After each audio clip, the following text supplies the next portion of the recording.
Lecture સિરીઝમાં આપનું સ્વાગત છે. કમ્પ્યુટર ઓર્ગેનાઇઝેશન અને આર્કિટેક્ચરની અંદરનો આજનો ટોપિક છે ટાઇપ્સ ઓફ ગેટ.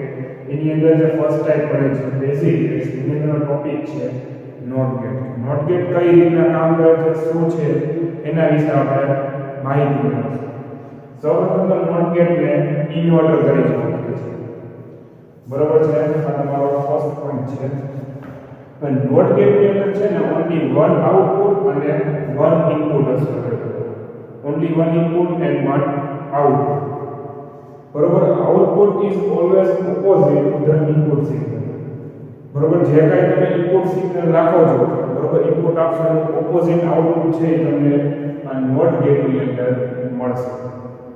બરોબર, આ બેઝિક 3 પોઈન્ટ છે, ખાસ ધ્યાન રાખજો. ઇન્વર્ટર તરીકે ઓળખાશે one input and one output.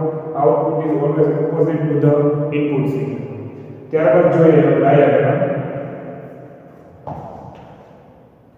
બરોબર, આ બેઝિક તમારું એક ઇનપુટ હશે. ત્યારબાદ નોટ ગેટ માટે તમારા સાઇનનો યુઝ થશે. આ રીતે ત્રિકોણ, આ પોઈન્ટ અને અહીંયા તમારે લાઈન હશે. ઇન કેસ હું અહીંયા એ ઇનપુટ કરું છું, તેનું આઉટપુટ મને મળશે એ ડેશ. બરોબર છે, અને ઇન કેસ હું અહીંયા ઇનપુટમાં એ ડેશ થી ઇનપુટ કરીશ તો મને આઉટપુટ મળશે એ. ત્યારબાદ જોઈએ ટ્રુથ ટેબલ.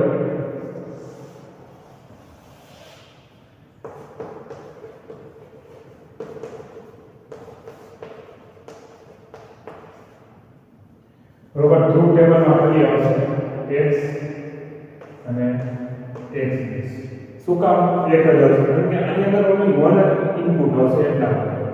બરોબર છે, જો 0 હશે, 0 નું ઓપોઝિટ આઉટપુટ થશે 1 અને 1 હશે તો એનું ઓપોઝિટ આઉટપુટ થશે 0. બરોબર છે, આ રીતે તમારું બેઝિક ગેટ્સ એટલે કે નોટ ગેટ છે એ આ રીતના વર્ક કરશે.